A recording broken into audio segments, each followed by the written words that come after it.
Finally, a bit of good news, whether driving for Uber or Lyft, something we certainly will be happy to hear, at least for one major metropolitan area in America. What up, folks? Once again, it is your boy Tim with another ride sharing video. Now, this one comes out of the Twin Cities, Minneapolis, Minnesota, coming from an AP article titled, "Minneapolis Considers Minimum Wage for Uber and Lyft Drivers." Now, this will pertain to all rideshare drivers in the metropolitan area or in the city.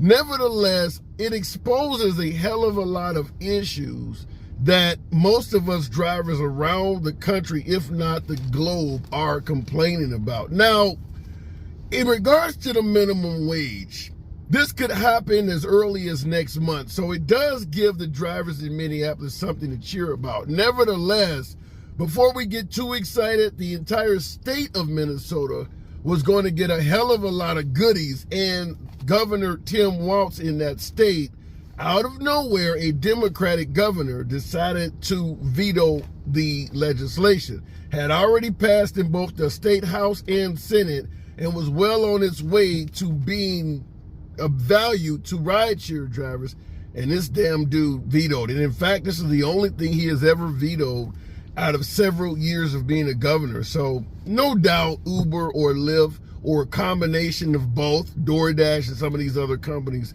found the right place to put some money and bought his ass off. But now we're going to shrink it from the state of Minnesota to the town, Minneapolis, Minnesota. That is where this minimum wage is taking place. Reason I'm bringing it to you, because I want you to hear the numbers. It exposes a hell of a lot that is wrong with Uber and Lyft and what we complain about. Listening to the article or reading the article, under the ordinance, drivers would get at least $1.40 per mile and 51 cents per minute, or $5, whichever is greater. The rule would only apply for the portion of the ride within the city.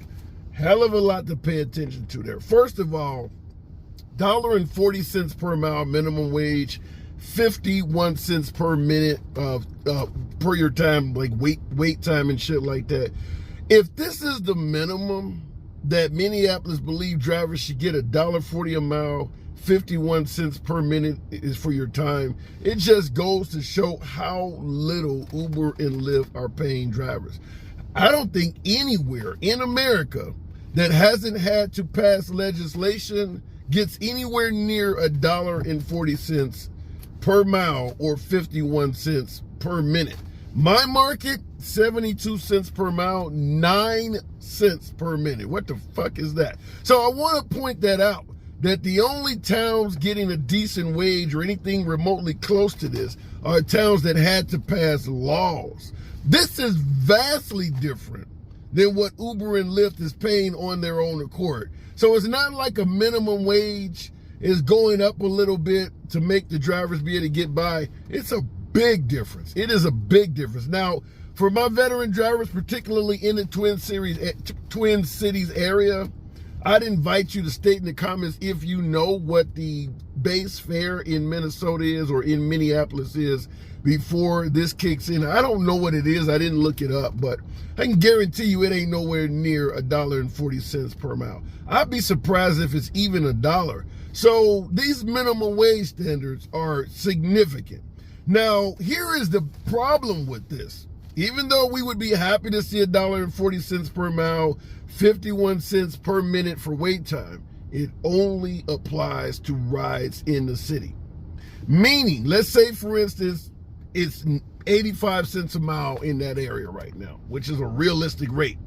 If you take someone from Minneapolis to one of the neighboring suburbs, once you get out of the city limits, your fare goes back down to what it used to be, which could be in some cases around half of what you're making under this new rule.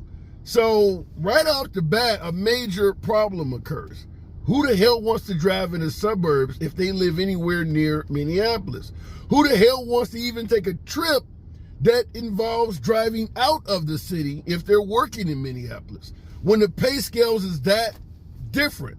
So this is a major problem from that standpoint alone, is that If it goes up to $1.40 and you want me to take you 5 miles down the road and all of a sudden the last 3 miles are in a different town and that remaining portion is going to be 85 cents a mile or even less, or you want to wait somewhere, let's say you're going to Walmart outside of town or something, and you want me to wait on you, and in that city is paying 12 cents a minute to wait, fuck that. So it could obviously lead to a hell of a lot of cherry picking in the Twin Cities. Now, I'm going to read the end of this, what Minneapolis City Council was stating and how strong they're stating it, which leads yours truly to believe this shit is about to pass. Now, we got it wrong with Tim Walz. But before Tim Walz vetoed this for the entire state of Minnesota, everyone under him was in favor of it. This time it doesn't even involve the governor. It stops at city council. And that's why I'm saying I strongly believe it'll pass, because I'm going to give you a quote from the city council. So stay to the end of this video. But yeah, would you take a trip that left the city if you knew you were going to get paid significantly less the minute you hit this, you left city limits and ended up in the suburbs somewhere? Would you even go out there? I don't care if I'm 1 mile from the city border to some suburb and there's a trip. I'm not going in that town for shit. Not only do I not want to take someone there, once I get there, I'm going to drive right back into town because I don't want to pick anybody up out there. This is really going to affect the surrounding areas if the city of Minneapolis gets this. My humble opinion, it should expand to the entire metropolitan area, not just the city. Like if you're in Los Angeles and all of a sudden Arcadia or, some of the surrounding suburbs, Rancho Cucamonga, out, if these towns do not have the same rate, who the hell would want to leave Los Angeles? Well, that's what we're dealing with here in Minneapolis. I wouldn't want to leave the town if the rates drop 40, 50% per mile. That is a huge, huge drop. Now, here's what I was talking about from the city council, which leads yours truly to believe that in Minneapolis, they will get this increase. Uber and Lyft cannot continue to collect billions of dollars off the back of drivers like the ones here today, while those very drivers struggle to cover their rent, child care costs, health care bills, and so many other basic necessities, said the Democratic council member Robert Wansley, lead author of this proposed ordinance. Ain't that the fucking truth? Everything he said, there is not a driver out there that does not agree with. Making billions of dollars off the backs of drivers. We all know that is happening. You don't have to drive in ride sharing for even a month to know that that is exactly what's happening. Last but not least, this is the time to end this video if you don't want to hear a little bit of political spiel. Nevertheless, I do want to bring this up. I've been bringing it up in many of the videos. Drivers across the country are facing lackluster wages. This is not something that is unique to Minneapolis or any other major metropolitan city. Every damn town in this country that has not passed some type of law or legislation, the drivers are getting ripped off.